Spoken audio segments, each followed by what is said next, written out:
Hello, Aunt Sue. Hi, Uncle Dan. And hello to you who are with us for another story hour. I understand your story, Aunt Sue, is going to be another one about Columbus? It is, and I call it Columbus in Chains.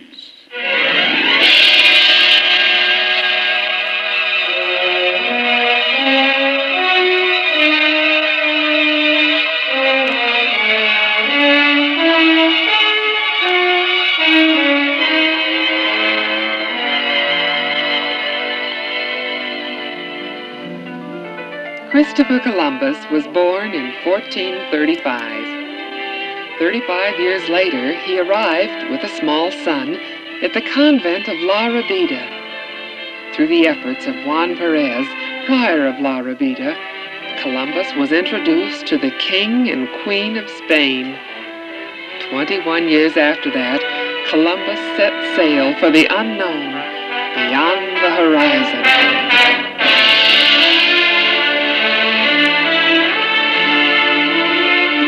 Less than a year later, Columbus returned to the port of Palos, near La Rabida, where he was received with wild acclaim.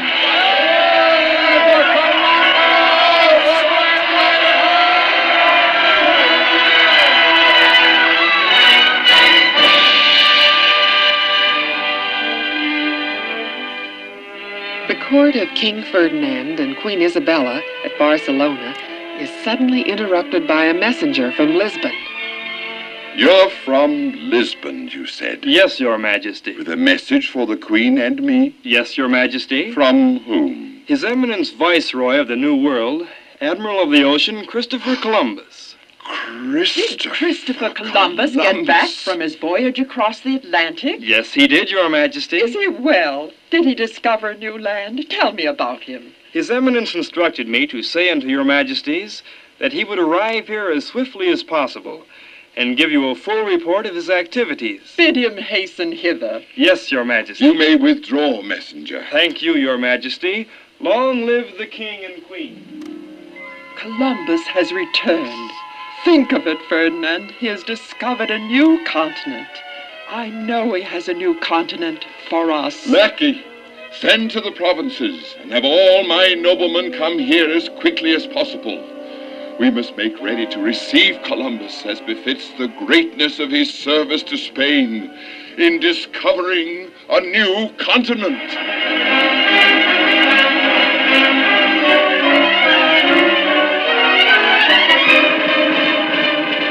Barcelona began to take on the appearance of a festive city. Bright-colored streamers appeared everywhere. Noblemen and people of renown from all the provinces began to fill up the inns and wayside hotels. A special throne for King Ferdinand and Queen Isabella was built on the lawn. The throne was covered with a golden canopy and surrounded by multicolored streamers. One morning, word was received that Columbus was just outside the city, ready to make his triumphal entry. Quickly, the streets began to fill with eager, excited, happy people. Finally, the first of Columbus' party was seen coming down the street like a parade.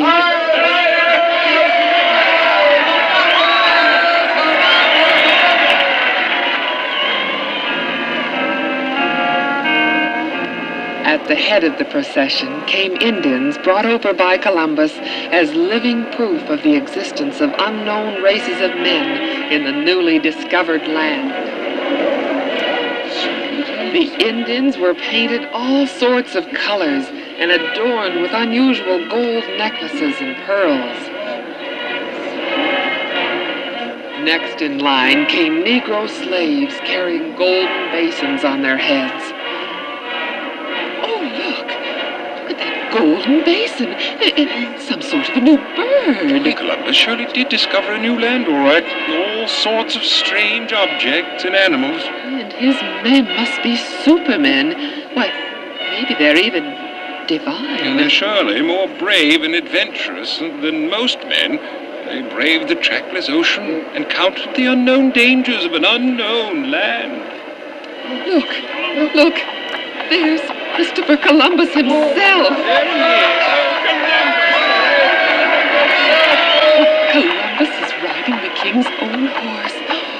He's beautiful. Who? Columbus or the horse? Both. He must be inspired of God. Directly behind Columbus came a cavalcade of courtiers and gentlemen. But all eyes continued to follow Columbus. He's the greatest man who ever lived. The beauty of Columbus' features, the vigor of eternal youth, joined to the dignity of ripe age, combined with piety toward God, made Columbus that day appear to the people as a hero and prophet direct from heaven.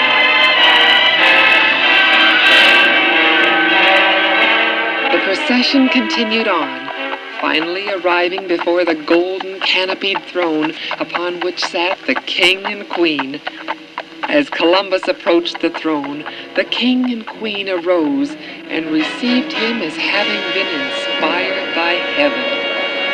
Greetings, Columbus, Admiral of the Ocean. Welcome home, honored Viceroy. Long live the king and queen. Arise, Columbus, and be seated here by our side. Nay, my majesties, it befits me to sit slightly below you.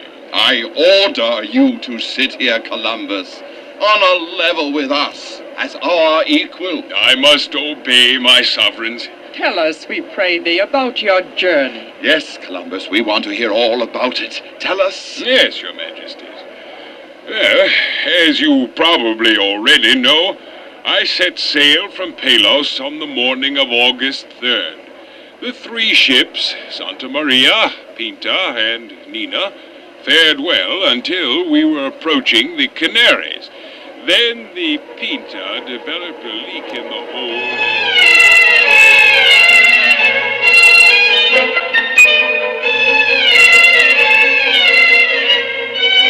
Oh, your majesties, after an uneventful journey from Palos, here I am. It's a wonderful thing you have accomplished, Columbus. It's the greatest feat that the God of heaven has yet vouchsafed to any sovereign, and we are grateful. Ferdinand, why don't we send couriers to every country in all of Europe and tell them about the wondrous news of a new continent? I will immediately. Lackey?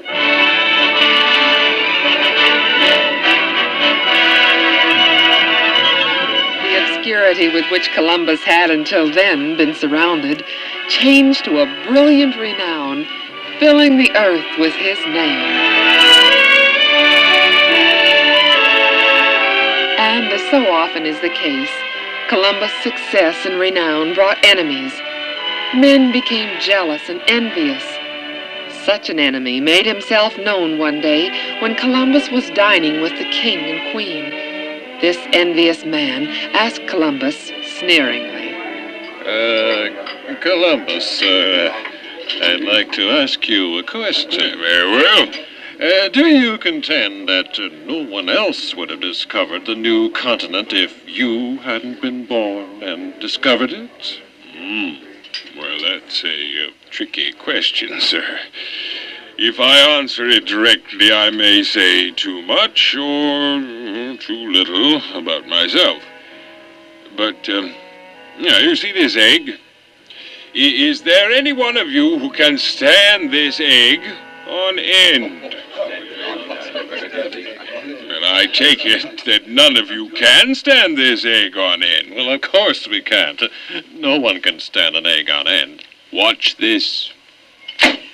Bravo! Bravo, Columbus! What's the significance? Simply this, my dear sir. Standing the egg on end was a simple process, yet no one thought about it until I showed you how. God made the egg. The means of standing it on end has been in the egg all the time. Thus, the credit of new discoveries belongs to God. Explorers, such as myself, are merely the instrument used by God to make things known.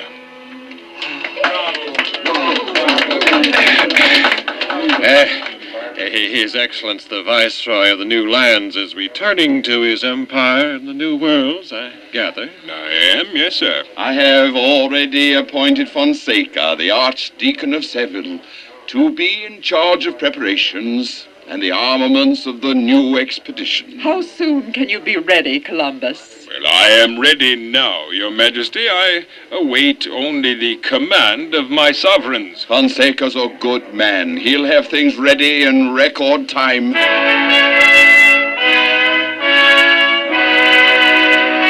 Nevertheless, it was several months before the 17 ships were ready to sail into the western horizon. On September 25th, 1493, the fleet left the Bay of Cadiz, accompanied by shouts of joy from the shore. Weigh the anchor and unfurl the mainsail.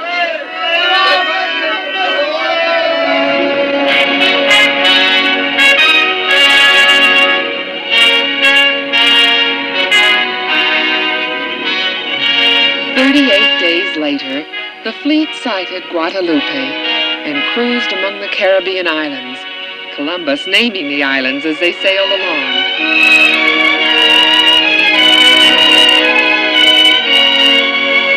Soon they approached the island of Hispaniola, where some months before, Columbus had left 40 sailors.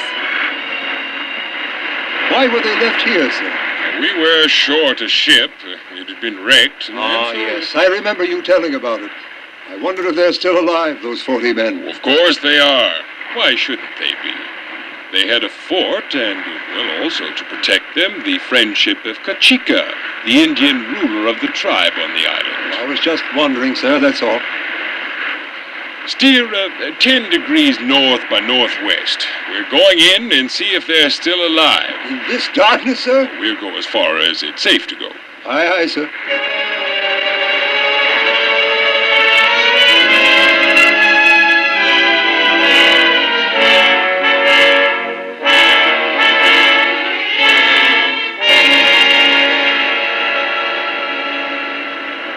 This is as far as it's safe to go, sir. Very well. Drop anchor. Out for the anchor! Ojeda, Yes, sir. fire a one-gun salute. That'll announce to those on the shore that we're here. Aye, aye, sir. Surely they're still alive. They've got to be. I don't see what could have happened to them. Nothing did, I'm sure. Fire!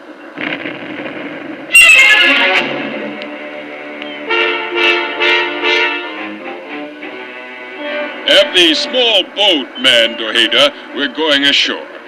By the time we get there, it'll be daylight. Aye, aye, sir.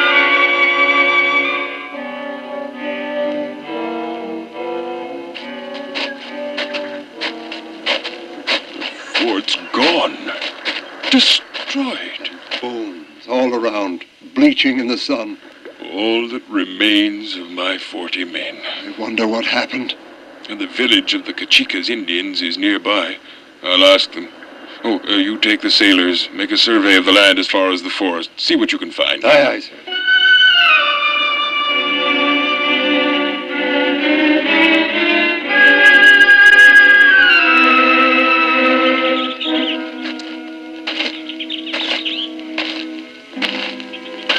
The Cachica village abandoned. Oh, my 40 faithful men gone. Murdered. It's all my fault. Columbus! Who is it? Me. I come there. That sounded like Chief Cachica. Oh, I hope it is. Well, it is Chief Cachica. Cachica, how are you? Fine, my friend. But sad. Heartbroken. What happened? You leave evil man in charge when you go back your land. Pedro de Arana, evil. After you leave, he carry our wives and daughters away, make slaves. He capture many braves, make slaves too. My people angry. Hate Pedro de Arana. All white men. I don't blame them. When You men burn our huts, kill my people. We make war. Destroy their port. Put end to them. You, my friend. Your men, not my friend. Be sorry. That's all right, Kachika. You can't be blamed. It's my fault. I'm the one who is sorry.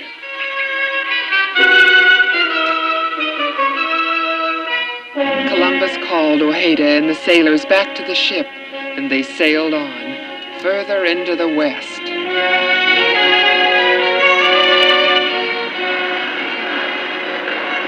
That looks like a likely island, Ojeda. Steer her through that narrows and weigh anchor in the lee of that knoll. Aye, aye, sir.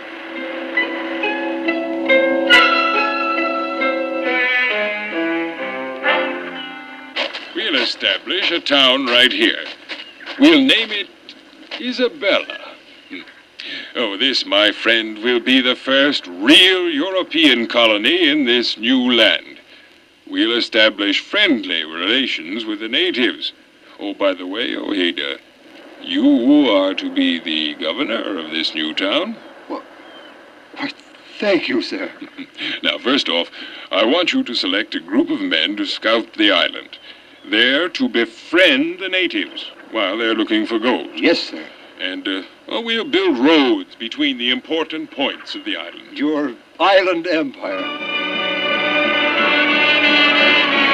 After establishing the colony city of Isabella, Columbus sent the greater part of his vessels back to Spain, asking the king and queen for fresh supplies of men, animals, tools, plants, seeds, and other supplies required by the immensity of the new colony. Aren't you going back to Spain with the fleet, sir?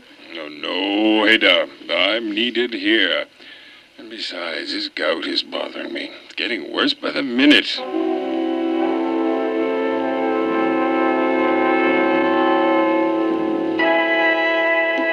Columbus' gout became so bad, he was forced to cease all physical activity. During his illness, the young Ojeda succeeded in inciting the inhabitants of Isabella to rebel against Columbus. The dormant rivalries, the seditions, the plots, the disorder, vice, and disgraceful insubordination of the colony flared up and caused untold harshness and hardships.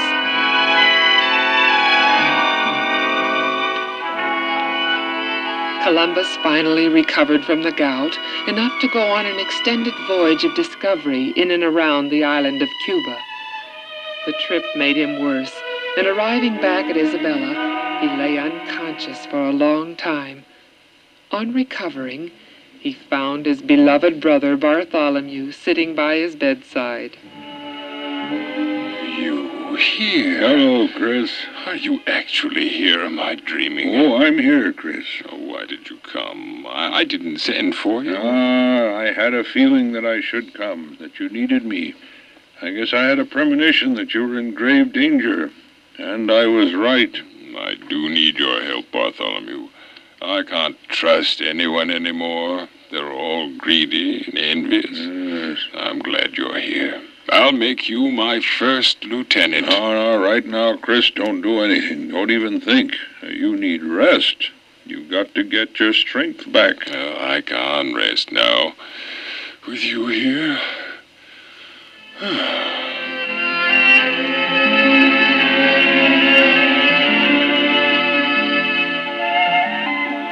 When Columbus completely recovered from his illness, he reassumed the reins of the government.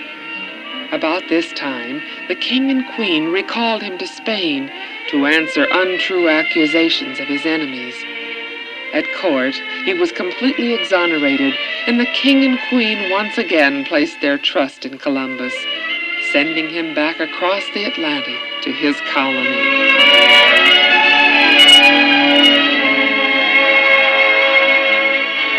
Arriving at Isabella, the capital of the new land, Columbus was met by his brother Bartholomew. Well, welcome back to Isabella, Chris. Oh, thank you. I'm glad to be back. May I talk to you here, or would you rather I see you later? What about? I want to report on some things that have happened since you left. Good or bad? Bad, Chris. Very bad. See me tonight, will you, when we can talk without fear of interruption? 7 all right? 7's fine. See you then.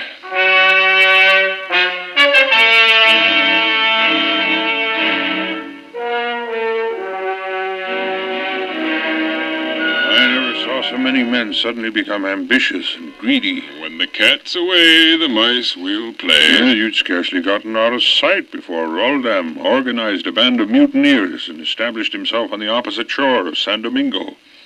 He leagued himself with the Indians and openly rebelled against the authority you had invested in me. Roldam's a hard man. Even Ojeda rebelled and joined forces with Roldam. However, Roldam double-crossed Ojeda, and that was the end of Ojeda. Roldam even double-crossed the Indians. He completely wiped out the Indian village, massacred the women and children, even their beautiful queen, Anacoana. No. I only see one way out of this.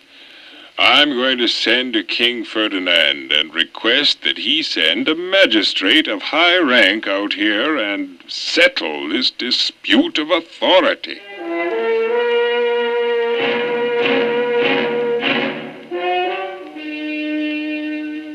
Time passed. Well, Chris, how do you feel today? Weak, Bartholomew. Are you well enough to go to the governor's office? If I have to. The new magistrate sent for you. Then I'd better go.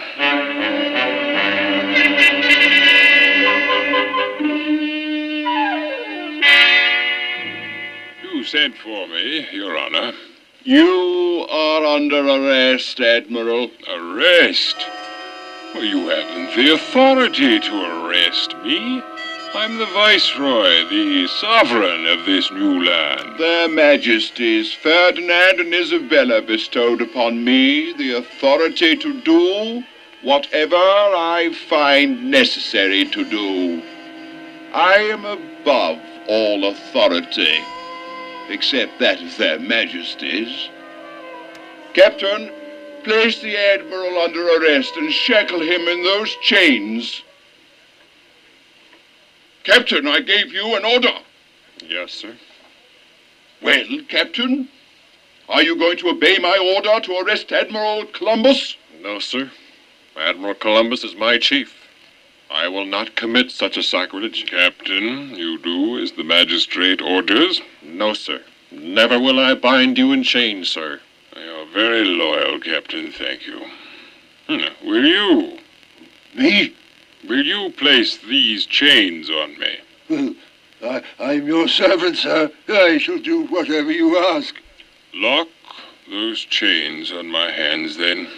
Yes, sir. And what, my dear magistrate, are the charges against me? In the name of the King and Queen, I dispossess you of all power and authority in this new land. I humbly submit to the wishes of my King and Queen. Remove this man to the dungeon. Yes, sir, Your Honor.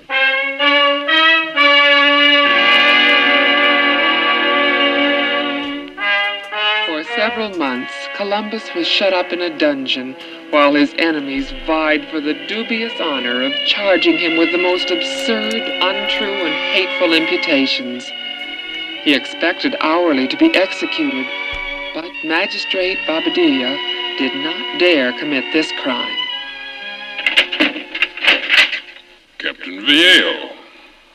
Admiral, sir, I have come to escort you to a ship. I'm being released. You're being banished to Spain to there meet the justice or the mercy of the King and Queen. Do not deceive me, Captain. I am prepared to die. Truly, Admiral, you are to embark at once on a ship bound for Spain. I swear before God that this is true. My prayers are being answered. I have been appointed to guard you during the voyage and see that you arrive safely in Spain. What better captor could I possibly have than you, Captain? Come, Admiral, sir, and I'll assist you to the vessel. Oh, I can get there by myself. Not with those chains encumbering your movements, and I don't dare take them off, sir. Not here. Very well, Captain. You may assist me.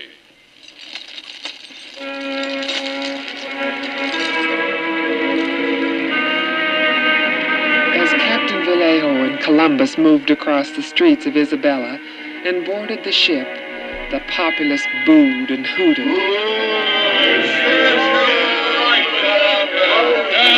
To think that the very people who profited by Columbus' genius, his hard labors, his brave and unquenched belief in a round world, those very people were now making fun of him. Such a cruel turn of human emotions is almost unbelievable.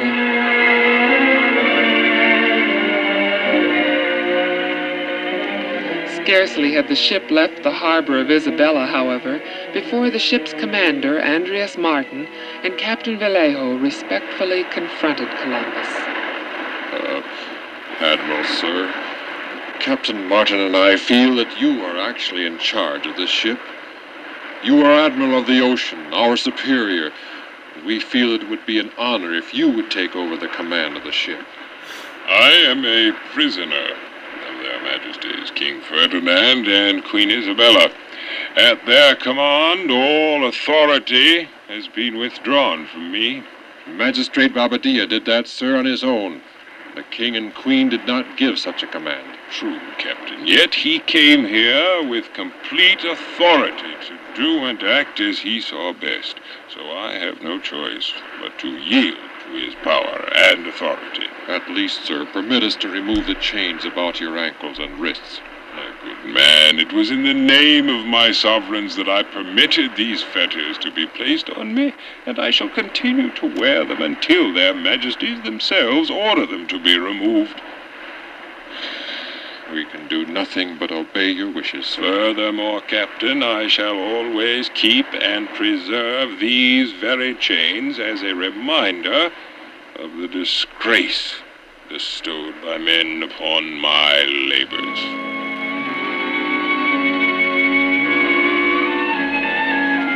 When the ship arrived on the coast of Spain, the people came out in droves to see Columbus, the discoverer of new lands.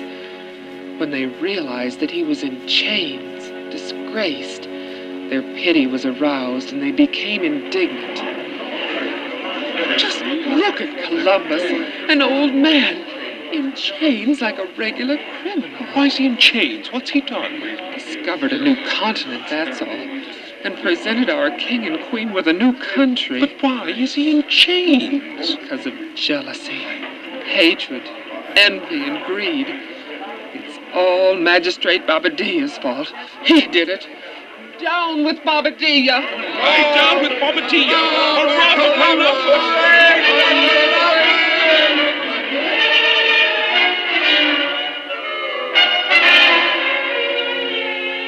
When Queen Isabella heard of the indignities accorded Columbus, she shed tears of sorrow. Hastily, she gave crisp orders. Remove the fetters from Columbus. Replace them with rich robes. Accord him a guard of honor. The king and queen didn't even bother to examine the accusations against Columbus. They acquitted him as much out of their respect and love for him as out of his own merit of innocence.